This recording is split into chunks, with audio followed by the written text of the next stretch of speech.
Hello viewers, welcome back to my YouTube channel. हम पढ़ रहे हैं a treatise on Organon of medicine part third, जिसमें हम पढ़ेंगे इवेल्यूएशन ऑफ सिम्टम्स। तो स्टार्ट करते हैं। चैप्टर 7 है इवेल्यूएशन ऑफ सिम्टम्स। तो देखते हैं इवेल्यूएशन ऑफ सिम्टम्स होता क्या है। Evaluation of symptoms denotes the principle of grading the different type of symptoms according to their value with the definite purpose of forming an individual picture of the patient which is to be matched with the drug symptoms in order to select a homeopathic remedy suitable for the cure of patient।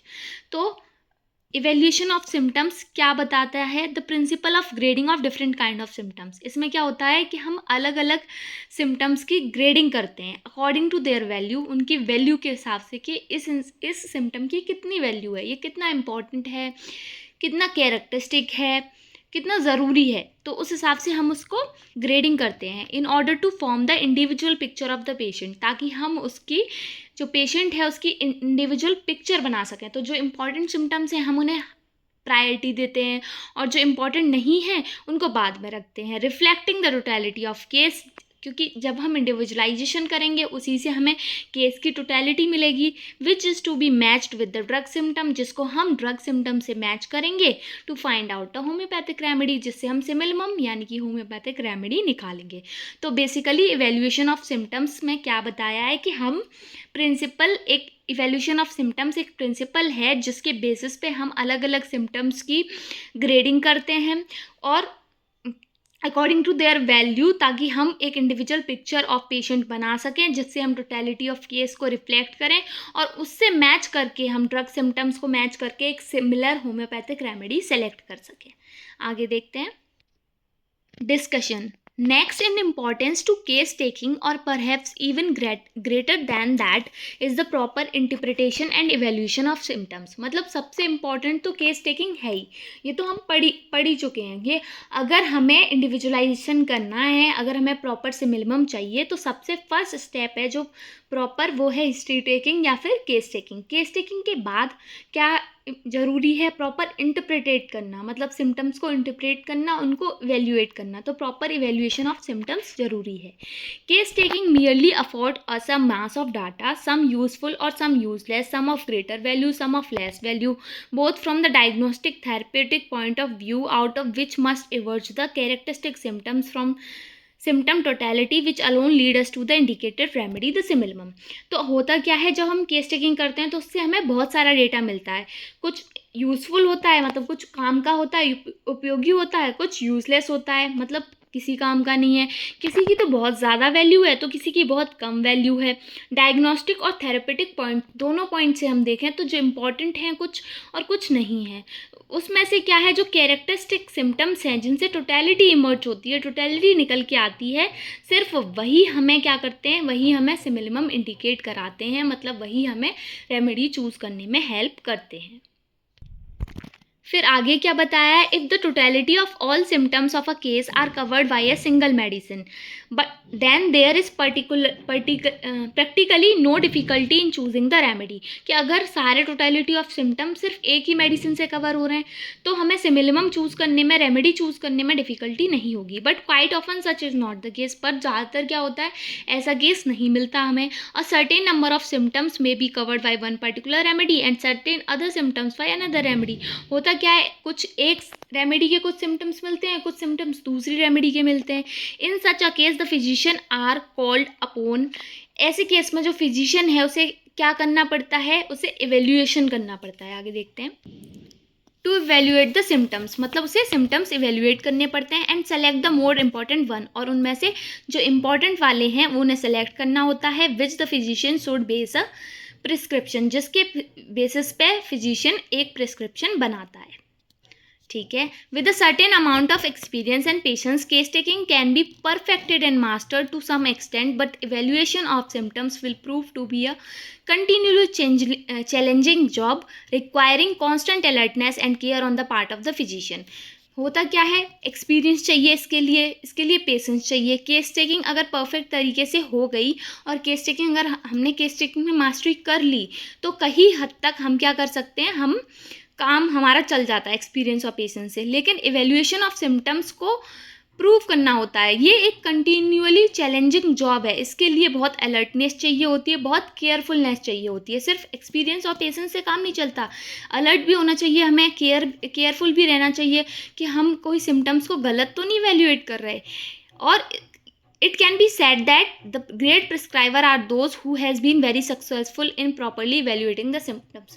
तो great prescribers वो हैं, वो अच्छे से cure करवा रहे हैं, वो अच्छे से दवाई दे पा रहे हैं, सिमिलम ढूंढ पा रहे हैं, जो इवेल्युएट करने में अच्छे हैं। तो इसकी समरी क्या दी है? The patient gives us a list of symptoms all of which are not in equal importance, so the physician has to learn to distinguish these symptoms which are most important and must be covered by the remedy. तो patient तो हमें बहुत सारे symptoms देगा, case taking हम note भी कर लेंगे, लेकिन फिजिशियन को आना चाहिए कि उन सिम्टम्स में से कौन सा इंपॉर्टेंट है और कौन सा रेमेडी के द्वारा कवर किया जा रहा है, as against those which are, और कुछ ऐसे होंगे जिन्हें कन्वीनियंटली इग्नोर कर देना चाहिए।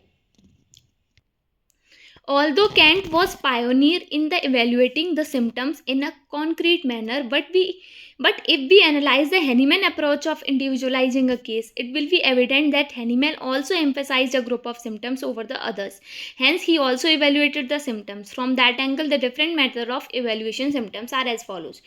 मतलब कैंट ने तो बताया ही कि इवेल्युएट करने हैं सिम्टम्स को, वो तो थे ही, पायोनियर थे वो तो उसमें, लेकिन हैनीमैन की अप्रोच भी थी। उन्होंने भी ये भी देखा गया कि उन्होंने भी कुछ ग्रुप ऑफ सिम्टम्स को ज़्यादा इंपॉर्टेंस दी, बाकियों को कम दी, मतलब उन्होंने भी सिम्टम्स को इवेल्युएट किया। इस बेसिस पे इवेल्युएशन के बहुत सारे अलग अलग मेथड्स दिए गए, हैनीमैनियन मेथड, कैंटियन मेथड, गार्थ बोरिक्स मेथड और बॉनिंग हसन्स मेथड। तो अब हम ये मेथड इंडिविजुअली पढ़ेंगे। तो सबसे पहला है हमारा Hahnemannian method of evaluation of symptoms. Hahnemann sir ने कौन सा मेथड, क्या मेथड अप्लाई किया सिम्टम्स को इवेल्युएट करने के लिए? Individualization of patient and individualization of remedies are the pivots round which the whole homeopathic philosophy revolves. मतलब पूरी होम्योपैथिक फिलॉसफी दो चीज़ों के अराउंड घूमती है। किन के अराउंड? कि एक तो पेशेंट का इंडिविजुअलाइजेशन करना है, दूसरा फिर रेमेडीज़ का इंडिविजुअलाइजेशन करना है। अगर दोनों में ही हम फेल हो गए, दोनों में से किसी से भी, तो हम क्या करेंगे? गलत ट्रीटमेंट दे देंगे। तो पूरी फिलॉसफी इसी के अराउंड रिवॉल्व कर रही है। Hahnemann want to individualize patient and drug through totality of symptoms. Hahnemann ने क्या किया? जो टोटलिटी ऑफ सिम्टम है उसके बेसिस पे पेशेंट को और ड्रग को इंडिविजुअलाइज करना चाहा, and classified symptoms in the following two types. और उन्होंने सिम्टम्स को दो टाइप में क्लासीफाई किया, general symptoms and uncommon peculiar symptoms. तो हैनीमैन सर ने क्या किया? उन्होंने कहा कि हम तो टोटलिटी ऑफ सिम्टम्स के बेसिस पे इंडिविजुअलाइज करेंगे पेशेंट को भी और ड्रग को भी, यानी कि रेमेडी को भी। तो उन्होंने सिम्टम्स को दो में डिवाइड कर दिया, जनरल सिम्टम्स और अनकॉमन और peculiar symptoms. General symptoms, Hahnemannian concept of general symptoms. तो फिर जनरल सिम्टम्स क्या बताया हैनीमैन सर का, क्या कॉन्सेप्ट था जनरल सिम्टम्स को लेकर? Hahnemannian concept of general symptom is equals to Kentian concept of common symptoms. मतलब हैनीमैन सर ने दो सिम्टम्स बताए, एक तो जनरल सिम्टम्स, दूसरे अनकॉमन सिम्टम्स। तो जो हैनीमैन सर का जनरल सिम्टम्स का कॉन्सेप्ट था, वो कैंट सर का कॉमन सिम्टम्स का कॉन्सेप्ट था। क्या था? According to Hahnemann, general symptoms are those which are common to many diseases. वही बात हो गई कि जनरल सिम्टम्स वो हैं जो ज़्यादातर डिसीज़ में कॉमनली हमें देखने को मिलते हैं, और टू मैनी रेमेडीज़, और बहुत ज़्यादा रेमेडीज़ के कॉमन है, and can be explain by the knowledge of physiology and pathology. और उसके लिए हमें क्या चाहिए? फिजियोलॉजी और पैथोलॉजी की नॉलेज चाहिए उन्हें एक्सप्लेन करने के लिए। मतलब जो ज़्यादातर रेमेडीज़ और ज़्यादातर बीमारियों के लिए जो कॉमन सिम्टम्स थे, वही हैनीमैन सर के जनरल सिम्टम्स थे। ठीक है, जैसे हेडेक हो गया, फीवर हो गया, लॉस ऑफ एपेटाइट हो गया। तो Hahnemann concept of general symptoms is equals to Kentian concept of common symptoms. Uncommon symptoms क्या थे? अनकॉमन सिम्टम्स थे any symptoms which is accountable, unexplainable, absurd और paradoxical, contrary to our usual expectation from physiological point of view. अब uncommon symptoms वो symptoms थे जो unaccountable थे, मतलब जिनको हम गिनते नहीं हैं, मतलब जिन पे हम इतना ध्यान नहीं देते, उनको अकाउंट में नहीं लेते हम। अनएक्सप्लेनेशन, उनको एक्सप्लेन नहीं किया जा सकता। एब्सर्ड थे और पैराडॉक्सिकल थे, मतलब जो फिजियोलॉजिकल पॉइंट ऑफ व्यू से अगर हम देखें तो वो हमारी जो यूजुअल एक्सपेक्टेशंस हैं उसके अलग थे। मतलब जैसे सर दर्द हो रहा है तो दबाने से आराम लगता है, हर किसी को ही लगता है दबाओ अच्छा लगता है। तो अब दबाने से दिक्कत हो तो ये क्या हो गया, ये अनकॉमन सिम्टम हो गया। मतलब ये एक एग्जाम्पल है और ऐसे ही कुछ एग्जाम्पल्स दिए हैं वो देखते हैं हम। जैसे coryza relieved by common cold bath. अब क्या है, किसी को कोराइजा हुआ है तो सब लोग बोलेंगे अरे स्टीम ले लो, गर्म पानी से नहाना, ठंडे पानी से मत नहाना। पर ठंडे पानी से नहाने से आराम मिल रहा है, that is uncommon symptoms. Burning relieved by heat. अब जलन हो रही है लेकिन गैस पे सेक रहा है तो बड़ा अच्छा लग रहा है, हीटर से सेक रहा है बड़ा अच्छा लग रहा है। जलन हो रही है, पानी में भिगोने पर अच्छा नहीं लग रहा है, हीट से अच्छा लग रहा है, रिलीव्ड बाई हीट। तो ये है अनकॉमन सिम्टम्स। मतलब जो हमारी यूजुअल एक्सपेक्टेशन है, जनरली हम क्या सजेस्ट करते हैं, अगर किसी को जलन हो रही है ठंडा बर्फ़ में रख लो, पानी में डाल लो हाथ पैर, पर उससे तो उसकी बढ़ रही है, उसको आराम किससे मिल रहा है, गर्म से ही। तो ये है अनकॉमन सिम्टम्स। तो हैनीमैन सन ने सिम्टम्स को दो में क्लासीफाई किया, जनरल सिम्टम्स, अनकॉमन सिम्टम्स। जो जनरल सिम्टम्स थे वो कॉमन थे बहुत सारी बीमारियों में, और जो अनकॉमन सिम्टम्स थे वो पैराडॉक्सिकल थे, अनअकाउंटेबल थे, अनएक्सप्लेनेबल थे। ठीक है, अब इवेल्युएशन क्या निकला इससे, the uncommon symptoms which reflect the individuality of the patient are of great value in the selection of homeopathic medicine. अब हम होम्योपैथिक मेडिसिन का सिलेक्शन कर रहे हैं और वहाँ हम अनकॉमन सिम्टम्स को ढूंढ रहे हैं, तो इससे क्या होगा, कुछ ही पेशेंट्स में ये अनकॉमन सिम्टम्स हमें दिखेंगे। मतलब ये कुछ ही बीमारियों में होंगे, कुछ ही बीमारियों से मतलब है मेरा कुछ ही रेमेडीज़ या ड्रग्स में होंगे और कुछ ही पेशेंट्स के अंदर होंगे। तो ये बहुत ही ग्रेट वैल्यू है, इनकी बहुत इंपॉर्टेंस है, हाई वैल्यू है। तो ये था Hahnemannian concept of evaluation of symptoms. अब हम देखते हैं Kentian method of evaluation of symptoms. तो Kentian method of evaluation of symptoms क्या कहता है, the above Hahnemannian method was laborious, painstaking, cumbersome, and almost a drudgery, as he had to go through each symptom and jotted the remedies against each of them, and ultimately arrived at the simillimum after carefully pursuing pages after pages of materia medica। अब इन्होंने बताया, इसमें बताया कि जो Hahnemann sir का जो method था वो बहुत लेबोरियस था, मतलब बहुत टाइम कंज्यूमिंग था, उसमें बहुत मेहनत लगती, एक एक सिम्टम से गो थ्रू हो, फिर मटेरिया के पन्ने पन्ने पलट के उन सिम्टम्स को केयरफुली पढ़ो, फिर सिमिलम देखो, तो ये बहुत ज़्यादा लेबोरियस है। तो अब कैंट का मेथड क्या है वो देखते हैं। It was Kant who made a thorough study of patient and drug from personality viewpoint, and in his hand the application of the law of similars was reduced to matching the disease personality with the drug personality.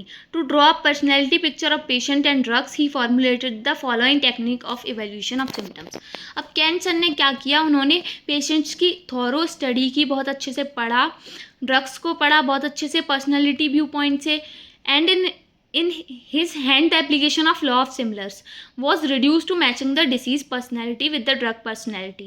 और उन्होंने क्या किया, उन्होंने law of similar को बहुत अच्छे से use किया कि जो डिसीज़ पर्सनैलिटी है और जो ड्रग पर्सनैलिटी है उसका कैसे एप्लीकेशन है, क्या कनेक्शन है, ये सब।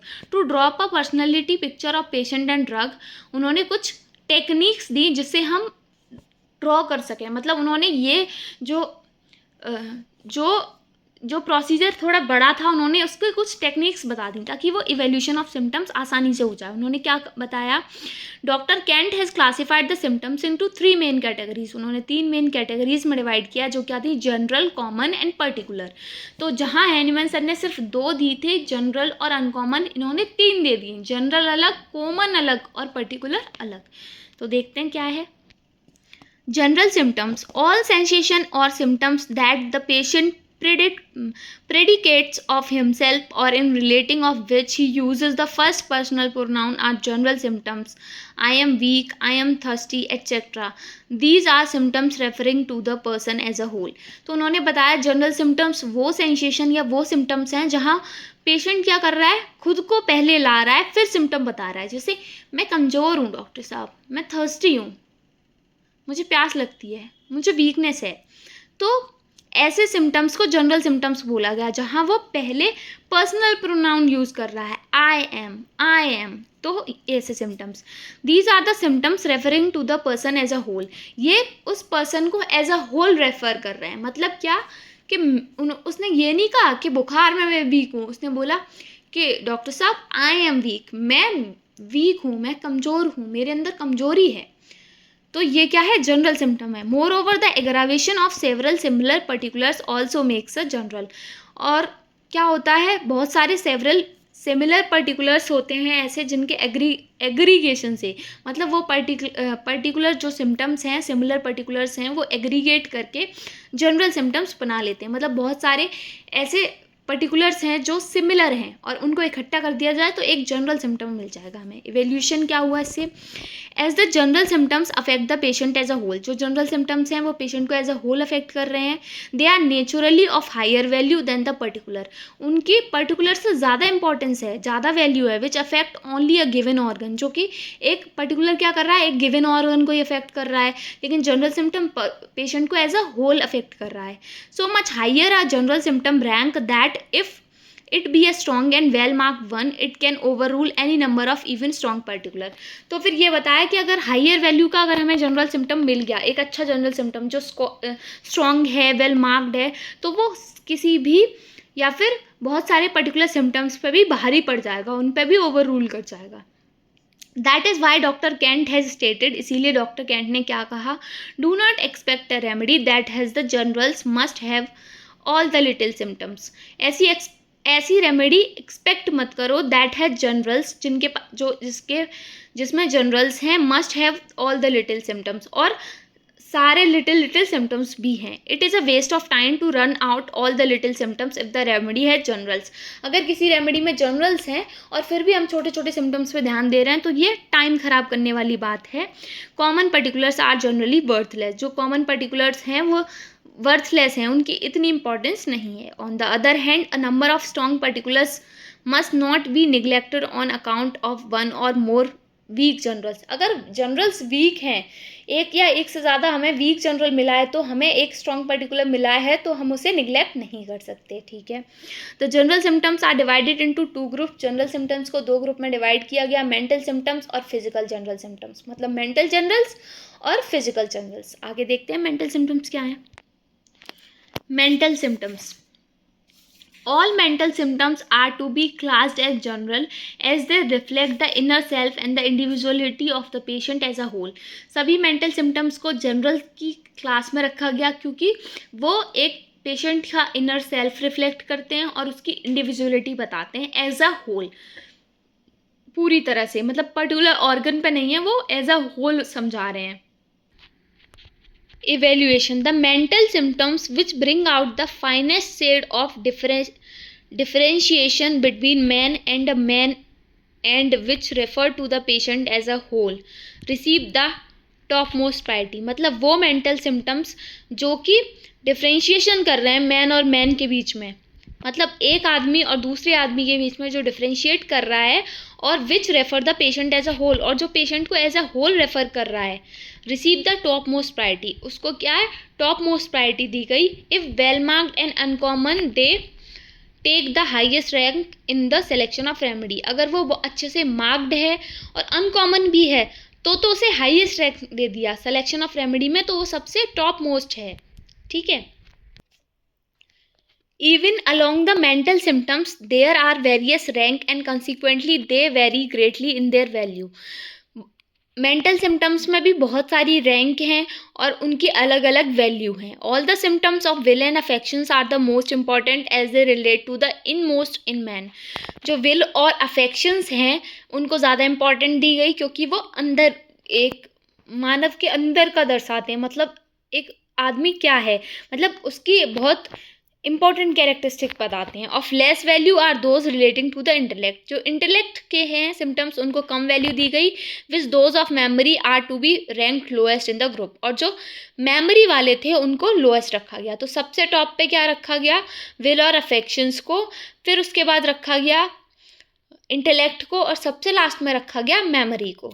मेंटल जनरल्स विल वाले कौन कौन से हैं, love, hate, emotion, suicidal loathing of life, lasciviousness, revulsion to sex, sexual perversions, fear, greed, eating money, emotionality, smoking, drinking, drug, dreams, homicidal tendencies, desire or aversion to company, family, friends, jealousy, suspicion, obstinacy, contrariness, depression, loquacity, weeping, laughing, impatience, conscientiousness. अब इससे क्या है कि मान लो दो person एक ही बीमारी से अफेक्ट है, पर एक के अंदर लव वाली फीलिंग है, दूसरे के अंदर हेट वाली फीलिंग है, तो हम उसे डिफ्रेंशिएट कर पाएंगे उन रेमेडीज से जो लव के साथ हैं वो बीमारी और हेट के साथ है वो बीमारी।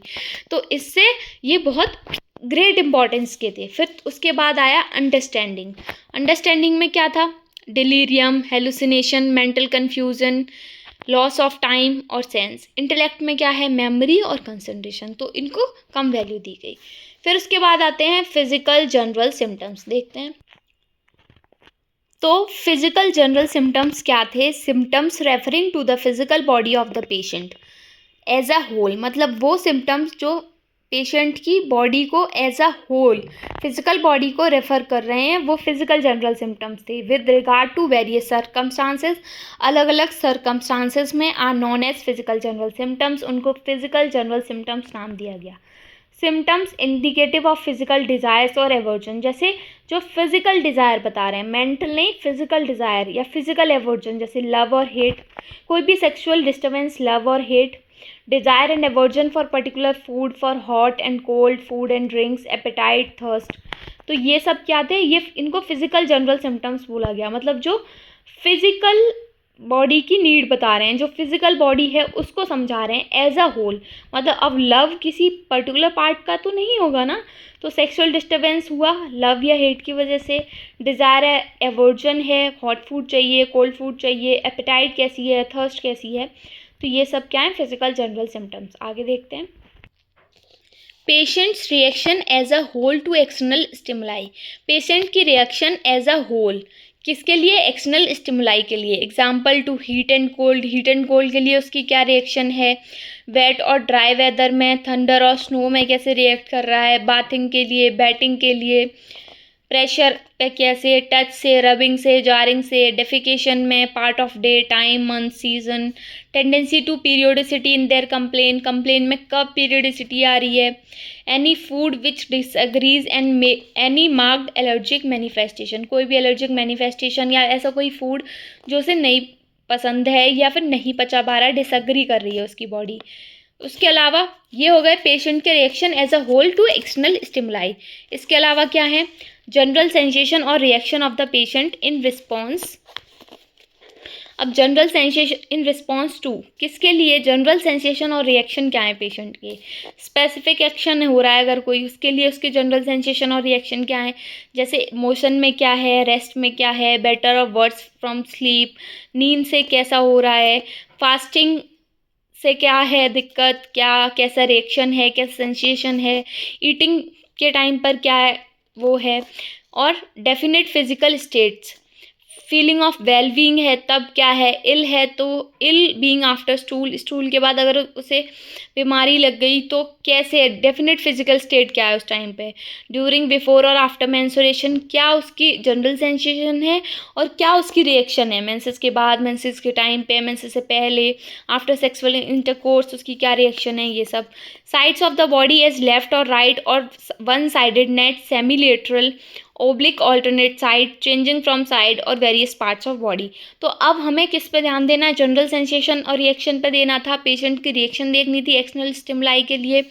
उसके साथ साथ हमने देखा था पीछे फिजिकल डिज़ायर्स और एवर्जन्स देखने थे। अब उसके साथ साथ हमें देखना है बॉडी की साइड कौन सी अफेक्ट है, लेफ्ट है, राइट है, एक साइडेड है, सेमीलेटरल है, ऑब्लिक है, ऑल्टरनेट साइड्स हैं, या फिर चेंज हो रही हैं साइड या पार्ट्स चेंज हो रहे हैं, ये सब।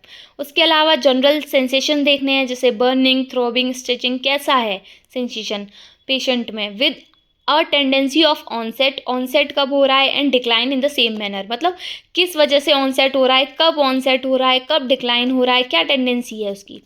Symptoms relating special senses, special senses से जो सिम्टम्स रिलेटेड हैं वो देखने हैं। Having no pathological condition are general, मतलब जो जनरल हैं, जो किसी पैथोलॉजिकल कंडीशन की वजह से नहीं है, जैसे वेरियस ऑर्डर्स में से, मतलब किस चीज़ की स्मेल से उसे दिक्कत है, the smell of looking food nauseate, खाना देखने से उल्टी आने लगती है, द साइट और स्मेल ऑफ फूड सिकनेस, देखने से, स्मेल करने से, किस से उसे फूड सिकनेस है, और over sensitive to sound, noise, light. किससे ओवर सेंसिटिव है? ये सारे सिम्टम्स फिजिकल जनरल्स में आएंगे। फिर उसके बाद जनरल पैथोलॉजिकल चेंजेस भी हम देखेंगे जो जनरल हैं, जैसे एडिमा पूरी बॉडी पे हो सकता है, तो एनएसआर का वगैरह, एनीमिया देख सकते हैं, एट्रोफी देख सकते हैं, या डिस्कलरेशन कहीं मिल रहा है तो। अब उसके बाद उन्होंने बताया, ये तो हो गए जनरल सिम्टम्स, उन्होंने बता दिए कि जनरल सिम्टम्स वो हैं जो एज अ होल बता रहे हैं एक पेशेंट को। तो उसमें दो हो गए, फिजिकल जनरल्स और मेंटल जनरल्स। फिजिकल जनरल्स में हमने बहुत सारे पॉइंट्स पढ़ लिए कि पेशेंट का रिएक्शन एक्सटर्नल स्टिमुलाई से, जनरल सेंसेशन और रिएक्शन, साइड बॉडी की जनरल सेंसेशंस क्या हैं, सिम्टम्स, स्पेशल सेंसेस से रिलेटेड सिम्टम्स, और जनरल पैथोलॉजिकल चेंजेस। अब इसके बाद देखते हैं कॉमन सिम्टम्स। कॉमन सिम्टम्स क्या हैं? These are the Hahnemann's general symptoms which has been discussed below. जो हैनीमैन सर के जनरल सिम्टम्स थे उन्हें ही हमने कैंटिनियन कॉमन सिम्टम्स बोला था, वही कैंट सर के कॉमन सिम्टम्स थे। तो इसे इतना पढ़ने की ज़रूरत है नहीं, हम वहाँ पढ़ चुके हैं। नेक्स्ट है particular symptoms. These refer to the symptoms related to the particular part of the body of the patient. Particular symptoms वो होते हैं जो एक पर्टिकुलर पार्ट, बॉडी के एक पर्टिकुलर पार्ट से रेफ़र करते हैं जिन्हें हम, तो इसमें भी ये तीन तरह के पर्टिकुलर्स होते हैं, high grade particular, second grade particular, third grade particulars. High grade particulars क्या हैं? Those that are rare and unusual. जो बहुत रेयर हैं और अनयूजुअल हैं उनको हम कहते हैं high grade particulars. Example, inflammation without pain, बिना पेन के इन्फ्लेमेशन हो गया। थर्स्ट विदाउट फीवर, बिना फीवर के प्यास लग रही है, ये पर्टिकुलर्स हैं। Itching of skin without eruption, eruption नहीं है फिर भी खुजली हो रही है, तो ये बहुत पर्टिकुलर सिम्टम्स हैं, ये हाई ग्रेड के हैं क्योंकि यहाँ पर ये बहुत रेयर हैं और अनयूजुअल हैं। अब हम कह रहे हैं पेन है, इन्फ्लेमेशन तो है ही नहीं वहाँ, ठीक है। फीवर है, फीवर नहीं है लेकिन थर्स्ट विदाउट फीवर, बिना फीवर के प्यास लग रही है। Etching of skin without eruption, eruption नहीं है फिर भी खुजली हो रही है। फिर सेकंड ग्रेड पर्टिकुलर्स क्या होते हैं? Particulars symptoms with marked modality, जिनकी मोडेलिटीज मार्क्ड हैं उनको बोला सेकंड ग्रेड पर्टिकुलर्स। मतलब जो सिम्टम्स जिनकी मोडेलिटीज मार्क्स हैं, मतलब इससे एग्रावेट होगा, इससे एमेलिब्रेट होगा, तो ये क्या हो गया? Second grade. Third grade particulars कौन से थे? नॉन डिस्क्रिप्ट कॉमन सिम्टम्स, ऐसे कॉमन सिम्टम्स जो जिनका डिस्क्रिप्शन नहीं है, नॉन डिस्क्रिप्ट है, without any appreciable modality are to be consider as third grade symptoms. जिनकी मोडेलिटी भी इतनी अप्रिसिएबल नहीं है उनको थर्ड ग्रेड बोल दिया गया particulars. These are common to the provings of many remedies, ये बहुत सारी रेमेडीज़ में कॉमन थे, और टू मैनी डिसीज़ कंडीशन, और बहुत सारी डिसीज़ कंडीशन में भी कॉमन थे। They have best some diagnostic value but least prescribing value. इनके पास डायग्नोस्टिक वैल्यू तो बहुत है, डायग्नोसिस में तो हेल्प करेंगे लेकिन प्रिस्क्रिप्शन में ये कुछ हेल्प नहीं कर रहे, तो उनको दे दिया हमने थर्ड ग्रेड, ठीक है। आगे देखते हैं।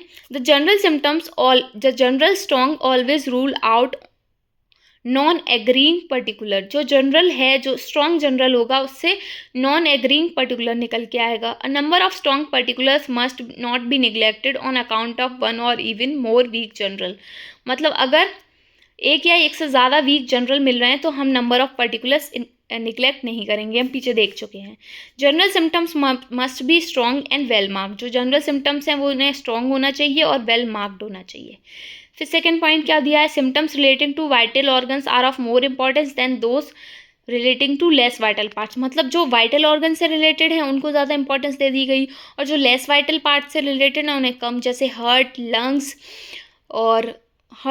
और ब्रेन वाले जो सिम्टम्स हैं उन्हें ज़्यादा इंपॉर्टेंस दी गई। लेग्स के जो सिम्टम्स हैं, बैक के जो सिम्टम हैं, एक्सट्रीमिटीज़ के जो सिम्टम्स हैं उन्हें कम इंपॉर्टेंस दी गई। जैसे symptoms referring to CNS, heart, lungs, digestive tract, इनको ज़्यादा इंपॉर्टेंस दी गई। Symptoms referring to the skeletal muscle, joints और पेरिफेरल नर्व्स, इनको कम इंपॉर्टेंस दी गई। और सबसे कम इंपॉर्टेंस किसको दी गई? जो सिम्टम्स सबक्यूटेनियस टिश्यूज़ या स्किन से एसोसिएटेड थे, ठीक है। The symptoms although sometime of great importance, जो सिम्टम्स हैं वो कभी कभार क्या होते हैं? बहुत ज़्यादा इंपॉर्टेंस के होते हैं। When there are no contraindication, जब उनका कोई भी कॉन्ट्राइंडिकेशन नहीं मिल रहा हो। Do not override all other consideration, जब वो ओवरराइड भी ना कर रहे हों, उनका कोई कॉन्ट्रडिक्शन भी ना हो, तो हम सबको हटा के उसको ज़्यादा इंपॉर्टेंस देंगे। Common particulars may in certain circumstances assume comparative high rank. कुछ सर्कमस्टांसेस में क्या होता है, जो कॉमन पर्टिकुलर्स होते हैं उनको भी हाई रैंक दी जाएगी। कब? एग्जाम्पल है A, by virtue of their constantly simultaneous appearance or alteration in appearance or appearing only after peculiar and restricted circumstances or being associated with a peculiar modality। ठीक है, वो सिम्टम्स जो constantly simultaneous appear हो रहा है, मतलब अपने आप आ रहा है, और जिसके अपीयरेंस में ऑल्ट्रेशन दिख रहा है, मतलब आया, गायब हो गया, आया, या फिर कोई एक पर्टिकुलर या फिर पिक्यूलियर या फिर रिस्ट्रिक्टेड सर्कमस्टांस है, मतलब ये सिचुएशन होगी तो ये सिम्टम आएगा, ऐसे सिम्टम्स को हम इम्पोर्टेंस देंगे। या फिर जो एक पिक्यूलियर मॉडलिटी से एसोसिएटेड है, मतलब इससे एग्रावेट हो रहा है या इसकी वजह से चला जा रहा है, इसकी वजह से आ रहा है, एग्रावेशन, एमेलियोरेशन, तो हम उसको इम्पोर्टेंस देंगे। दूसरा था the last appearing symptoms of the case, जो केस में सबसे लास्ट में जो सिम्टम्स आ रहा है, जो कि कॉमन पर्टिकुलर है पर वो किसका है, वो हाई वैल्यू का है, वो इम्पॉर्टेंट है हमारे लिए। आगे देखते हैं। फिफ्थ क्या है, in initial symptoms that the patient experience long before and definite pathological change took place. Initial symptoms मतलब जो इनिशियल सिम्टम्स हैं जिसमें जो पेशेंट ने बहुत पहले एक्सपीरियंस कर लिए थे और जिनमें पैथोलॉजिकल चेंजेस दिखाई दिए हमें बाद में, तो ऐसे सिम्टम्स को भी इंपॉर्टेंस दी गई। In mental disease bodily symptoms are to be considered as concomitant ones for individualizing a case. Mental disease है अगर कोई, तो उसमें जो बॉडी के सिम्टम्स हैं उन्हें हम कॉन्कोमिटेंट मान के चलते हैं और वो हमें केस इंडिविजुअलाइजेशन में हेल्प करते हैं। Whereas mental symptoms are to be taken as concomitants once in the physical illness for the same purpose. और अगर कोई फिजिकल इलनेस है, फिजिकल डिसीज़ है, तो वहाँ पर हम मेंटल सिम्टम को कॉन्कोमिटेंट ले लेते हैं और उनको इंडिविजुअलाइजेशन में हेल्प के लिए रख लेते हैं। 7th पॉइंट है, in the treatment of chronic case के ट्रीटमेंट में where one comes across mental characteristic which are so marked as to make the patient appear to the abnormal compared with the average, then such abnormalities would have to be taken in the consideration in prescribing for the case। अब बताया कि अगर कोई chronic case है जहाँ पर mental characteristic बहुत ज़्यादा प्रोमिनेंट है, मेंटल कैरेक्टरिस्टिक हमने देखी जो कि बहुत मार्क्ड है और जिससे पेशेंट एबनॉर्मल अपीयर हो सकता है, तो हम उसे एवरेज से कंपेयर करेंगे और ऐसी एबनॉर्मलिटी को कंसीडर करेंगे केस को प्रिस्क्राइब करने के लिए। Although there is no departure, जबकि इसमें कोई डिपार्चर नहीं है from what is accepted as his own individual normal state, whereas in the treatment of acute and sub acute condition it is much more important to confines one attention to departure from the patient normal rather than departure from the average of humanity. मतलब हम उस पे चीज़ पे ज़्यादा देंगे ध्यान कि ये एवरेज ऑफ ह्यूमैनिटी के लिए तो ठीक है, इस चीज़ से कि पेशेंट के लिए कैसा है, उससे ज़्यादा हम ह्यूमैनिटी के बारे में देखेंगे। तो बेसिकली इसमें ये बताया कि वो मेंटल कैरेक्टरिस्टिक जो मार्क्ड हैं, जो पेशेंट में एबनॉर्मल अपीयर हो रही हैं, एबनॉर्मल दिख रही हैं, वैसे चाहे वो कैसी भी हों, उससे कोई मतलब नहीं है, तो हम उन्हें कंसिडर कर लेंगे। फिर उसके बाद बताया 8th पॉइंट में, it is not to be expected that a remedy that has generals must have all the little symptoms. ये हम पढ़ चुके हैं कि ये नहीं देखना है कि रेमेडी जिनमें जनरल्स हैं उनमें हम छोटे छोटे सिम्टम्स भी देखें, क्योंकि ये तो टाइम वेस्ट होगा। ठीक है, if we find that the case taking in homeopathic prescribing would be far more comprehensive, detailed as well as और inclusive than what is needed for the orthodox medical practitioner. तो जो पुरानी सोच के जो ऑर्थोडॉक्स मेडिकल प्रैक्टिशनर हैं, छोटी सोच वाले, उससे कई ज़्यादा बेटर है ये तरीका। कौन सा तरीका? केस टेकिंग करके होम्योपैथिक प्रिस्क्राइबिंग करने का। ठीक है, अब आगे देखते हैं evaluation of symptoms of the medicine. Evaluation of the symptoms of the medicine. The value of symptoms of medicine is divided into 3 grades. जो वैल्यू है सिम्टम ऑफ मेडिसिन की, मतलब जो मेडिसिन के जो सिम्टम्स हैं उनकी जो वैल्यू है उसे 3 ग्रेड में डिवाइड किया गया। जनरल सिम्टम्स को 3 ग्रेड में डिवाइड किया गया, फर्स्ट सेकंड थर्ड को, कॉमन और पर्टिकुलर सिम्टम्स को भी 3 ग्रेड में डिवाइड किया गया, फर्स्ट सेकंड थर्ड। तो ग्रेड ऑफ सिम्टम्स को 3 ग्रेड में डिवाइड किया गया, जनरल को 3 में, कॉमन को 3 में और पर्टिकुलर को 3 में। आगे देखते हैं ग्रेडेशन क्या है। Gradation of symptoms during drug proving के टाइम पे हम देखते हैं ग्रेडेशन ऑफ सिम्टम्स को, मतलब सिम्टम्स की ग्रेडिंग की जाती है। तो क्या है, judged on the basis of 3 factor हैं उसके, recording of the symptoms of drug proving से जो सिम्टम्स रिकॉर्ड हुए हैं, कन्फर्मेशन बाई रीप्रूविंग से कन्फर्म हुए हैं, और वेरिफिकेशन अपॉन द सिक, और सिक पे वेरीफाई हो जाते हैं। मतलब उस सिम्टम को जिसमें ये तीनों चीज़ें मिलेंगी हम उसको ज़्यादा ग्रेड देंगे। ठीक है, फर्स्ट ग्रेड क्या है, first grade symptoms are those symptoms which appeared in all और इन मेजॉरिटी ऑफ प्रूवर्स, वो सिम्टम्स ड्रग प्रूविंग के टाइम पे जो ज़्यादातर प्रूवर्स में दिखाई दिए, कन्फर्म्ड बाई रीप्रूविंग के द्वारा कन्फर्म हुए और वेरीफाइड हुए clinically upon the sick person में वेरीफाई हो गए। जब हमने वो मेडिसिन प्रिस्क्राइब की तो वो सिम्टम्स ठीक भी हुए, तो मतलब वेरीफाई हो गए। सेकेंड ग्रेड में कौन से सिम्टम्स आए, वो सिम्टम्स आए जो appeared in few of pure प्रूवर्स, जो कुछ प्रूवर्स में ही अपीयर हुए, कन्फर्म्ड हुए रीप्रूविंग से, और ओकेजनली वेरीफाइड हुए। थर्ड ग्रेड में कौन से सिम्टम्स आए, third grade symptoms are those symptoms, वो सिम्टम्स जो appear now and then in proving, जो एक या दो प्रूवर में अपीयर हो गए, मतलब नाउ और then, not yet confirmed by reproving से कन्फर्म नहीं हुए, but stand out pretty strong, लेकिन बहुत प्रिटी स्ट्रॉन्ग तरीके से स्टैंड आउट किए, और it has verified by having cured sick folks, और it is admitted as clinical symptoms, मतलब उनको क्लिनिकल सिम्टम्स मान के रख लिया, और मतलब वो स्टैंड आउट तो हुए, बहुत स्ट्रांगली दिखाई दिए पेशेंट्स वगैरह में, पर उनकी रीप्रूविंग नहीं हुई, तो उन्हें थर्ड ग्रेड में डाल दिया। नेक्स्ट मेथड है गार्थ बोरिक्स मेथड ऑफ इवैल्यूएशन। हालांकि ये बहुत कम पूछा जाता है, लेकिन अगर लॉन्ग क्वेश्चन आएगा तो हम हैनीमैन और कैंट मेथड लिख सकते हैं, लेकिन इफ़ ज़रूरत पड़े तो हम एक बार देख लेते हैं इसको भी। In order to practically interpret a drug pathogenesis and apply this knowledge in a practical manner, Garth Borick has divided the symptoms in the following 2 classes. 2 classes में divide किया इन्होंने, बेसिक और एब्सोल्यूट सिम्टम्स और determinative symptoms. मतलब basic symptoms जो fundamental हैं, जो common हैं, जो जनरल नेचर के हैं, और डिटर्मिनेटिव जिनके बेसिस पे हम डिटरमाइन करेंगे रेमेडी को। ठीक है, तो सबसे पहले बेसिक और एब्सोल्यूट सिम्टम्स क्या हैं। बेसिक और absolute symptoms are those that appear in every proving, जो हर प्रूविंग में हमें देखने को मिले, और ऑल्सो इन मोस्ट डिसीज़ ज़्यादातर बीमारियों में देखने को मिले, and are of general nature, और जो जनरल नेचर के थे, एंड यूजुअली डायग्नोस्टिकली इंपॉर्टेंट, और जो डायग्नोस्टिक पर्पज से इंपॉर्टेंट थे उनको हमने बोल दिया बेसिक सिम्टम्स। एग्जाम्पल क्या है, जैसे मलाइज हो गया, हेडेक हो गया, weakness, anorexia, irritations, fever and pain. Evaluation क्या हुआ कि they are of little value, अब ये बहुत ही बेसिक हैं, जनरल हैं, ज़्यादातर डिसीजेज में मिल रहे हैं, डायग्नोसिस के लिए इंपॉर्टेंट हैं, लेकिन वैसे इनकी इतनी इंपॉर्टेंट नहीं है, तो इनको लिटिल वैल्यू दी गई to determine the homeopathic medicine indicated but taken together furnish a suggestive beginning. मतलब एक शुरुआत करने के लिए अच्छे थे, लेकिन डिटरमाइन नहीं कर पाते ये होम्योपैथिक मेडिसिन को। फिर दूसरे थे डिटर्मिनेटिव सिम्टम्स। तो इसकी क्या डेफिनेशन थी, डिटर्मिनेटिव सिम्टम्स आर इंडिविजुअल और personal ones found in a patient और अ कैरेक्टरिस्टिक। डिटर्मिनेटिव सिम्टम्स वो सिम्टम्स थे जो इंडिविजुअल सिम्टम्स थे, जो पर्सनल सिम्टम्स थे, और जो एक पेशेंट में या एक कैरेक्टरिस्टिक में ही मिलते।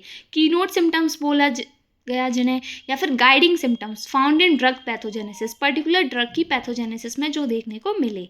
We learn to distinguish drug very much as we learn to distinguish man, not by the general features which are common to all but rather by personal modification of these general features in shape, habits and reaction. फिर बताया है कि अगर हमें drugs को distinguish करना है तो हमें सबसे पहले पेशेंट को यानी कि मैन को डिस्टिंग्विश करना होगा। किसके द्वारा, जनरल फीचर्स के द्वारा नहीं जो सब में कॉमन है बहुत सारी बीमारियों में, बल्कि पर्सनल मॉडिफिकेशंस के द्वारा, जो जैसे शेप हो गई, हैबिट हो गई, उसके रिएक्शंस हो गए। ये determinative symptoms whether encountered in disease or in drug proving are alike and usually consist of modalities, mental symptoms, qualified basic or absolute symptoms, strange, rare और peculiar symptoms as mentioned by Hahnemann। तो जो determinative symptoms थे वो कौन से थे, वो disease में और ड्रग प्रूविंग में दोनों में एनकाउंटर हुए, दोनों में एक जैसे दिखे, जैसे मोडेलिटीज़ हो गई, मेंटल सिम्टम्स हो गए, क्वालिफाइड बेसिक और एब्सोल्यूट सिम्टम्स हो गए, रेयर और पिक्यूलियर सिम्टम्स हो गए, जैसा कि एनिमन सर ने बताया है। तो ओवरऑल डिटर्मिनेटिव सिम्टम्स क्या थे, जिन्होंने हेल्प करा किसमें, इंडिविजुअलाइजेशन ऑफ पेशेंट में, पेशेंट को इंडिविजुअलाइज करने में और सिलेक्शन ऑफ होम्योपैथिक रेमेडी में। अब हम देखते हैं Boenninghausen's method of evaluation of symptoms, ये लास्ट है इसका। According to Bonning-Hussens, the following 7 points should be considered in evaluating a case। कि हम रेपर्टरी में भी पढ़ेंगे कि बॉर्निंग-हसन ने कुछ केस को इवेल्युएट करने के लिए कुछ पॉइंट्स दिए। क्या थे वो पॉइंट्स? क्विज, क्विड, यूबी, क्विस, ऑक्सिलिस, कर, क्यूमोडो, क्वेंडो। क्विज का क्या मतलब है? पर्सनैलिटी ऑफ इंडिविजुअल, जिसमें आ गया age, sex, age, bodily constitution, temperament, the change from health to disease as manifested in this pair. मतलब हेल्थ से डिसीज में क्या चेंजेस आएंगे, एज में, सेक्स में, पर्टिकुलर बॉडी कॉन्स्टिट्यूशन में, टेम्परामेंट में। फिर क्विड, क्विड का मतलब था रेफर टू डिसीज। क्विज का मतलब है पर्सनैलिटी, क्विड का मतलब है रेफर टू डिसीज, उसका पेक्यूलियर, उसकी डिसीज की पेक्यूलियरिटी क्या है, उसका नेचर क्या है। यूबी, यूबी का मतलब है the seat of the disease, मतलब डिसीज किस चीज़ पे एक्ट कर रही है, क्या बेसिस है, कहाँ एक्ट कर रही है वो। क्यूबिस ऑक्सिलस, क्यूबिस ऑक्सिलस का मतलब है एसोसिएटेड सिम्टम्स। क्योर, कर कुछ भी बोल लो, क्या मतलब उसका, why, the cause of the disease, disease का कॉज क्या है, क्यों हुई है ये बीमारी। क्यूमोडो, क्यूमोडो का मतलब है द मॉडिफाइंग फैक्टर्स, जो फैक्टर डिसीज को मॉडिफाई कर रहे हैं, उसे बदल रहे हैं, उसमें बदलाव ला रहे हैं। क्वेंडो, the time of appearance of aggravation and relief as also the natural evolution. तो क्वेंडो क्या है, अपीयरेंस, सिम्टम्स का अपीयरेंस कब हुआ, एग्रेवेट कब हुए, उनमें रिलीफ क्या मिला नेचुरली। तो ये थे 7 पॉइंट्स जो बॉर्निंग-हसन सर ने दिए थे। आगे देखते हैं। तो आगे बस समरी दी है इसमें कि क्या क्या बताया था इसमें, तो हम ओवरऑल सब देख चुके हैं। इवेल्युएशन ऑफ सिम्टम्स में जो 2 मेन चीज़ हमारे लिए इम्पॉर्टेंट थी वो था Hahnemann evaluation, method of evaluation, और दूसरा कैंट मेथड ऑफ इवेल्युएशन। फिर और इवेल्यूशन है क्या, बस। तो अगर हमारे पास लॉन्ग क्वेश्चन आता है तो हम बताएंगे तो कि 4 मेथड होते हैं, हैनीमैनियन, कैंटियन, गैथ, बोरिक्स मेथड और बॉर्निंग-हसन्स मेथड, लेकिन हम डिफाइन 2 कर देंगे तो भी काफ़ी हो जाएगा हमारे पास। आई होप आप लोगों को ये वीडियो पसंद आया हो। चैनल को सब्सक्राइब करें, अगर वीडियो पसंद आई है तो लाइक करें, और कोई भी क्वेरी है तो कमेंट सेक्शन में पूछ सकते हैं। Thank you for watching.